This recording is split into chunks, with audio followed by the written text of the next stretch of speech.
नई काली बहू की जादुई कढ़ाई। कावेरी बेटी, कुछ देर में लड़के वाले आ रहे हैं। अच्छे से मेकअप कर लेना ताकि तेरा काला रंग दब जाए। जी माँ। कावेरी मेकअप करके लड़के वालों के सामने आती है। तभी लड़के का पिता रामलाल मेकअप से उभरी कावेरी के खूबसूरत चेहरे को देखकर कहता है, अरे वाह गिरधारी भाई, बेटी तो तुम्हारी चांद का टुकड़ा है। अब तो यही मेरे घर की लक्ष्मी बनेगी। आप शादी की तैयारी कीजिए।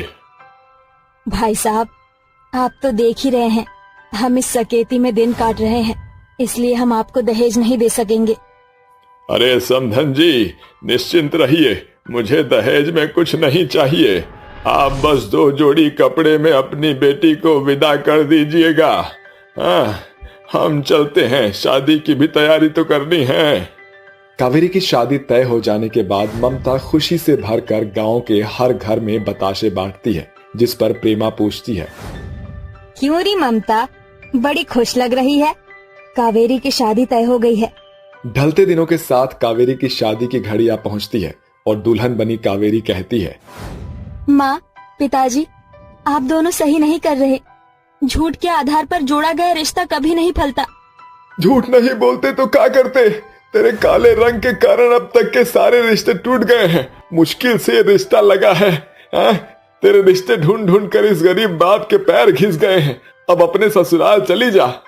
इसके बाद ममता कावेरी को मंडप में लाकर बिठा देती है, मगर जैसे ही फेरे शुरू होते हैं, पीट पीट कर बहुत जोरदार बारिश होने लगती है, जिस कारण सारा मेकअप धुल जाता है और कावेरी के काले रंग का सच सभी के सामने आ जाता है। इतना बड़ा धोखा! इस चांद से चेहरे के पीछे का सच ये है, अब ये शादी नहीं होगी। चलो गांव वालों। रामलाल और बारातियों को लौटता देखकर गरीब गिरधारी रामलाल के पैरों पर गिरकर अपनी पगड़ी रखते हुए कहता है, ऐसा मत कीजिए रामलाल जी, मेरी बेटी को ठुकरा कर मत जाइए, मैं आपके पैर पड़ता हूँ। हर धोखेबाज! चलो गांव वाले लोगों। गिरधारी इस सदमे को सह नहीं पाता और वहीं पर दम तोड़ देता है। कहाँ तो उस गरीब के घर से बेटी की डोली उठने वाली थी, मगर पिता की अर्थी उठ गई। इसी तरह से दिन बीतते गए और ममता ने कावेरी की शादी एक साधारण परिवार में कर दी और विदाई के वक्त आंसुओं से भरकर कहा, कावेरी बेटी, तेरी गरीब माँ के पास तुझे दहेज में देने के लिए रुपया पैसा तो रहा नहीं, इसलिए तुझे ये कढ़ाई दे रही हूँ। जा बेटी। कावेरी टूटे बिखरे मन से मायके की दहलीज पार करके ससुराल आ जाती है, जहाँ उसकी सास शीला उसके पति शंकर को सुनाते हुए कहती है, क्यों जी, यही कल्लो माई पसंद आई थी तुम्हें? कहाँ मेरा रघु, कहाँ ये? बस करो भाग्यवान, और वैसे भी तुम्हारा बेटा कोई हीरा नहीं है, समझी? अब से ये इस घर आंगन की लक्ष्मी है। आया समझ में तुम्हें? अरे शीला, जरा देख तो, तेरी काली कलूटी बहू दहेज में अपने ही जैसी काली सी कढ़ाई लाई है। इन गरीबों ने तो तुझे ठग लिया। अच्छा, हम चलती हैं। सभी पड़ोसन कावेरी के काले रंग और उसके साथ आई कढ़ाई की हंसी उड़ाकर चली जाती है। अगले दिन सुबह का सूरज उगने से पहले कावेरी घर आंगन लीप पोत कर नहा धोकर पूजा करके अपनी सास शीला से कहती है, माँ जी, आज ससुराल में मेरा पहला दिन है। पहली रसोई में क्या बनाना है?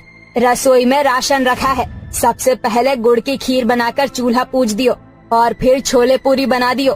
अब खड़ी क्या है? अपना काला मनहूस चेहरा लेकर मेरी नजरों से दूर हो जा। सास की फटकार सुनकर बेचारी बहू रोते हुए रसोई में आती है, जहाँ थोड़ा सा राशन देखकर वो कहती है, ये क्या? इतने थोड़े से राशन में क्या बनेगा? मैं जानती हूँ सासू माँ ने ये सब मुझे घर से भगाने के लिए किया है, मगर मैं यहाँ से नहीं जाऊंगी। ये ठान कर कावेरी जैसे ही कढ़ाई को चूल्हे पर चढ़ाती है, कढ़ाई सुनहरी रोशनी से भर जाती है और कढ़ाई की पैनी घी से भरकर पूरी पकवान तलकर बाहर निकलने लगती है, जिसे देखकर गरीब बहू की उदासी खुशी में बदल जाती है। ये कैसे हुआ? मैंने तो कढ़ाई में राशन का एक भी दाना नहीं डाला, फिर आखिर इतने सारे पकवान कैसे आए? कावेरी अभी ऐसा कह ही रही होती है कि तभी जादुई कढ़ाई बोल उठती है, क्योंकि मैं जादुई कढ़ाई हूँ कावेरी। कढ़ाई को बोलता देखकर कावेरी डर से भरकर पीछे हट जाती है। मुझसे डरो मत, मेरा जादू तुम्हारे पुश्तों के हाथों का प्रतिफल है। तुम्हारे परदादा हलवाई थे, उन्होंने मुझ जादुई कढ़ाई की बहुत कदर की और मुझे संजो कर रखा, इसलिए आज मैं तुम्हारे पास हूँ। जाओ और मुझसे बने पकवान अपने ससुराल वालों को खिलाओ। फिर कावेरी जादुई कढ़ाई में बने पकवानों को मेज पर परोसती है, जिसे खाकर शंकर वाहवाही करते हुए कहता है, अरे वाह नई बहू, क्या स्वादिष्ट खाना बनाया है तुमने। और ये खीर तो अमृत की जैसे लगती है, खाते ही मुंह में घुल जा रहा है। ये लो तुम्हारा शगुन। शुक्रिया ससुर जी। अपनी काली बहू की बड़ाई होता देखकर सास चिढ़कर मन ही मन कहती है, मैंने तो इस जली उबली को नाप जोक कर राशन दिया था और दूध तो दिया नहीं था, फिर इसने इतना सब बनाया कैसे? कुछ तो चक्कर है। शीला को कावेरी पर शक हो जाता है, जिसके बाद वो लुक छिप कर बहू को रसोई में काम करते वक्त नजर रखने लगती है, मगर अभी तक उसे इस जादुई कढ़ाई के बारे में पता नहीं चलता। फिर एक सुबह, नई बहू, अरियो नई बहू, अरियो निखट्टू कहाँ मर गई? जी माँ जी, आपने बुलाया? हाँ, वो आज मुझे मालपुए खाने का बड़ा मन कर रहा है, जाकर बना ला। सास की फरमाइश पर बहू का चेहरा फीका पड़ जाता है और वो हाथ मलते हुए कहती है, हाय मर गई, मुझे तो मालपुए बनाना आता ही नहीं, क्या करूँ क्या करूँ? हाँ, अरे मैं तो भूल ही गई थी, मेरी जादुई कढ़ाई है ना। ठीक है माँ जी, मैं बना कर लाती हूँ। बहू झट से रसोई में आकर जादुई कढ़ाई को चूल्हे पर चढ़ाकर कहती है, ऐ मेरी जादुई कढ़ाई, मुझे तुम्हारी मदद की जरूरत है। इसी के साथ जादुई कढ़ाई सुनहरी रोशनी से भर जाती है। कहो कावेरी, तुम्हें मुझसे क्या मदद चाहिए? जादुई कढ़ाई, मुझे मालपुए चाहिए।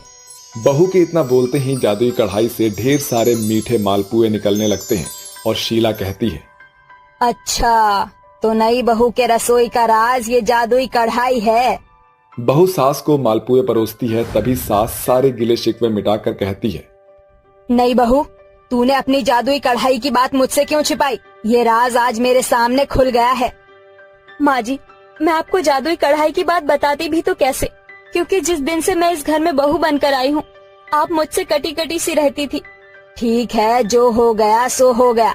जब तेरी जादुई कढ़ाई झटपट से पकवान और 56 भोग बना सकती है, तो क्या ऐसा नहीं हो सकता कि वो तेरे दबे रंग को बदल दे, ताकि मेरा बेटा रघु तेरी और खींचा चलाए? माँ जी, मैं जादुई कढ़ाई से पूछती हूँ। कावेरी अपनी जादुई कढ़ाई को एक बार फिर से चूल्हे पर चढ़ाकर उसे मदद के लिए पुकारती है, जागो मेरी जादुई कढ़ाई, मुझे तुम्हारी मदद की जरूरत है। इतने में जादुई कढ़ाई से उठने वाली रोशनी पूरे रसोई में घिर जाती है और फिर, कहो कावेरी, इस बार तुम्हें मुझसे कौन सी मदद चाहिए? जादुई कढ़ाई, क्या तुम मुझ बदसूरत बहू को खूबसूरत बना सकते हो? मुझे माफ करना कावेरी, मगर मैं जादुई कढ़ाई तो खुद ही काले रंग का हूँ, और फिर जिसके लिए तुम्हें बदलना पड़े वो सच्चे रिश्ते नहीं होते। हाँ, मगर मैं तुम्हारी एक मदद कर सकता हूँ। तुम्हारे पति को खाना सबसे ज्यादा भाता है, मैं उसे स्वाद से भर दूंगा, जिसे खाकर तुम्हारे पति की मति बदल जाएगी और वो तुम्हें पत्नी का दर्जा देगा। उन्हें तो शाही टुकड़ा खाना बहुत पसंद है। ठीक है, जरा ठहरो। इसी के साथ जादुई कढ़ाई के अंदर स्वादिष्ट शाही टुकड़ा बनकर तैयार हो जाता है और घर आने पर कावेरी उसे अपने पति को परोसती है। रघु जी, मैंने आपके लिए शाही टुकड़ा बनाया है, आपको पसंद है ना? खा ले बेटा, बहू ने बड़े प्यार से बनाया है। रघु जैसे ही कावेरी के बनाए शाही टुकड़े को खाता है तो उसका मन शाही टुकड़े के मीठे स्वाद में घुल जाता है और उसकी इतने दिनों की कुड़कुड़ाहट मुस्कुराहट में बदल जाती है। अजी, कैसा बना है? बहुत ही स्वादिष्ट है, इतना अच्छा कि तुम इस शाही टुकड़े के स्वाद से बड़े बड़े 5 स्टार होटल के शेफ को टक्कर दे सकती हो। मैं खुश नसीब हूँ सच में, जो तुम जैसी बीवी मिली मुझे। ये सुनकर कावेरी की आंखों में खुशी के आंसू आ जाते हैं और वो मन ही मन कहती है, शुक्रिया मेरे जादुई कढ़ाई, तुम्हारे कारण मैंने ये बड़ा दिन देखा है। अगर तुम ना होते तो शायद मुझ काली बदसूरत को मेरे हिस्से की खुशी नसीब ही नहीं होती। आखिर में जादुई कढ़ाई के कारण कावेरी की अधूरी आस पूरी हो जाती है। आज उसके पास माँ जैसी सास और पति का प्यार दोनों है। लक्ष्मी और पूजा के बीच में बहस चल रही थी। पूजा की आंखों से आंसू बह रहे थे, रो रो कर उसकी आंखें लाल पड़ गई थी। वो बार बार अपनी माँ से एक ही बात कह रही थी, माँ प्लीज मेरी शादी रुहेल से कर दीजिए, मैं उससे बहुत प्यार करती हूँ, उसके बिना मैं जी नहीं पाऊंगी। पूजा बेटी, तू जो कह रही है वो नामुमकिन है, ये जिद छोड़ दे बेटी। एक हिंदू होकर तू एक मुस्लिम लड़के से शादी के बारे में सोच भी कैसे सकती है? उनका मजहब, हमारे धर्म, हमारे पूजा पाठ के तरीकों से एकदम परे है। और फिर एक लड़की की जिंदगी सिर्फ उस लड़के से नहीं बल्कि उसके घर परिवार से भी जुड़ती है जहाँ उसे ब्याहा जाता है। क्या तेरे मुस्लिम ससुराल वाले ये जानते हुए कि तू एक हिंदू घर की बेटी है तुझे अपनाएंगे? नहीं मेरी बच्ची नहीं। ये कहकर लक्ष्मी कमरे में चली जाती है, लेकिन पूजा का मन अपनी माँ की कही गई बातों में घुलता रहता है। वो टूटे मन से मंदिर में बैठी फूट फूट कर रात भर रोती रहती है। भगवान, अगर मेरे और रुहेल के रास्ते एक नहीं हो सकते तो फिर हमें मिलाया क्यों? और ये जरूरी तो नहीं कि हर मुस्लिम परिवार पत्थर दिल हो। मैं अपनी जिंदगी रुहेल के साथ बिताऊंगी और ऐसा करने से मुझे कोई नहीं रोक सकता। आखिरकार पूजा अपने परिवार के खिलाफ जाकर रुहेल से शादी कर लेती है। रुहेल, तुम्हारे परिवार वाले मुझे अपना तो लेंगे ना? पूजा, अगर अम्मी अब्बू को अपना बेटा चाहिए तो उन्हें तुम्हें कबूल करना ही होगा।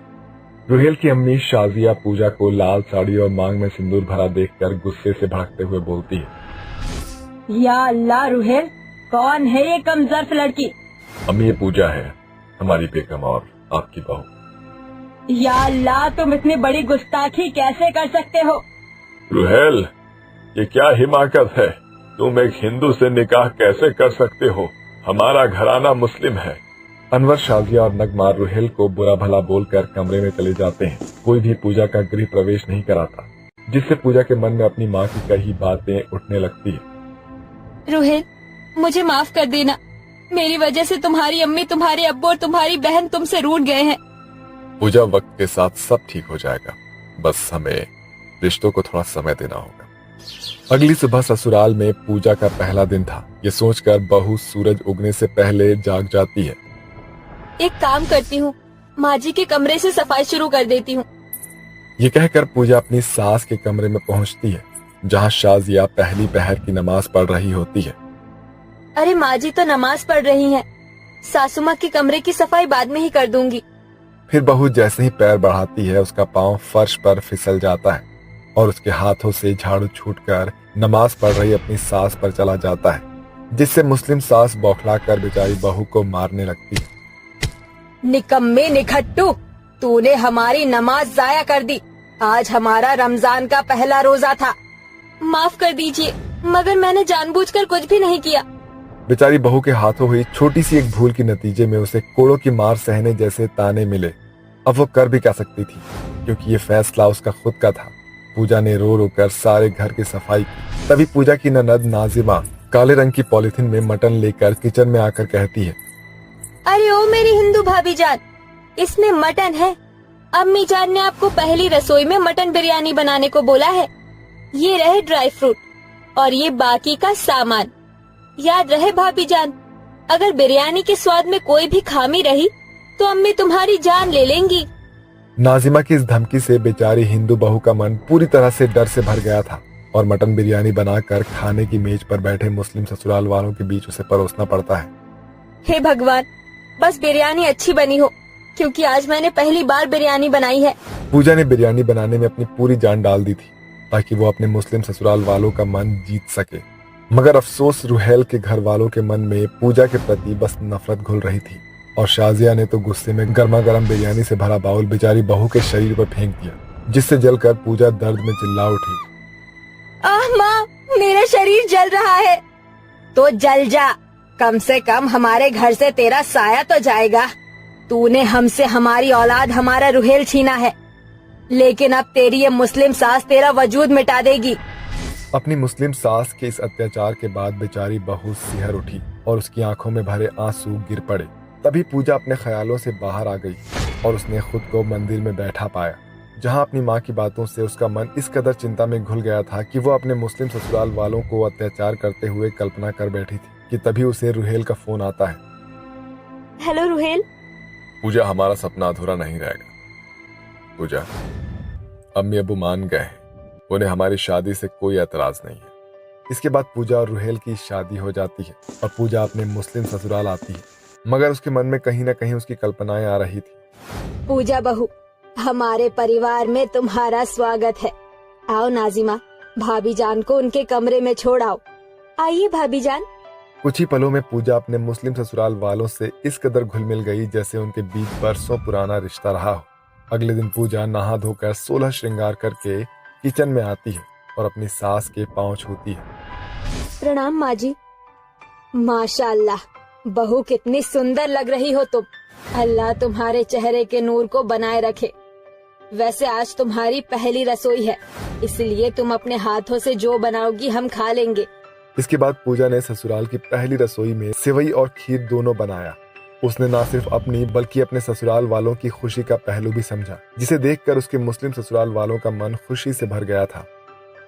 अरे वाह पूजा बहू, तुमने सेवई बनाई है, वाह। जी बाबूजी, मैंने सेवई और साथ में खीर भी बनाई है। पूजा के मुस्लिम ससुराल वालों ने खुशमन से उसका बनाया खाना खाया और शाजिया ने उसे शगुन में अपने हाथों के कंगन उतार कर पहना दिए। बहू, ये कंगन तुम्हारे लिए, इसे पहन लो। और मैंने और तुम्हारे अब्बू जान ने तुम्हारे लिए घर में मंदिर बनवा दिया है, तुम वहाँ पूजा करना। अपनी मुस्लिम सास को हिंदू धर्म का मान रखता देखकर हिंदू बहू की आंखें भर आई थी, क्योंकि जो कल्पना उसके मन में उठी थी असलियत उससे अलग थी। ऐसे ही दिन ढलता गया और एक तरफ जहां पूजा अपने मुस्लिम ससुराल के आंगन में मंदिर में पूजा करती है और भगवान से अपने ससुराल वालों की खुशी मांगती है, वहीं रोजे के हर दिन शाजिया भी पूजा के लिए दुआ पढ़ती है। देखते ही देखते ईद की शुभ घड़ी आ पहुंची। बहू, कल ईद है, हम जानते हैं तुम हिंदू हो, इसलिए हम तुम्हारे साथ किसी भी किस्म का जिद नहीं कर रहे, मगर अगर तुम्हारा मन हो तो तुम ईद की खुशी में शरीफ होना। अपनी सास के कहे पर पूजा ने ईद की सुबह सुंदर सा शरारा पहनकर तैयार हो गई और अपनी सास के गले लगकर उसे ईद की मुबारकबाद देती है। ईद मुबारक हो अम्मी जान। जब मेरे ससुराल वाले मेरे मुस्लिम ना होने पर भी मुझे अपना सकते हैं, मेरे लिए इतना सब कर सकते हैं, तो क्या मैं अपने ससुराल वालों के साथ ईद की खुशी में शामिल नहीं हो सकती? मुंह मीठा कीजिए, मैंने सेवई बनाई है और इमरती भी। इसके बाद बहू ईद की खुशी के मौके पर अपने हाथों से बनाए पकवान से अपने मुस्लिम ससुराल वालों का मुंह मीठा करती है और सभी साथ मिलकर ईद की खुशियां बांटते हैं। ये प्यार की कड़ी ही तो थी जिसने जुड़कर दो अलग अलग धर्मों के लोगों को एक ही घर आंगन में घुल मिल कर रह रहे थे, क्योंकि इंसानियत बैर या नफरत करना नहीं बल्कि प्यार करना और इज्जत बांटना सिखाता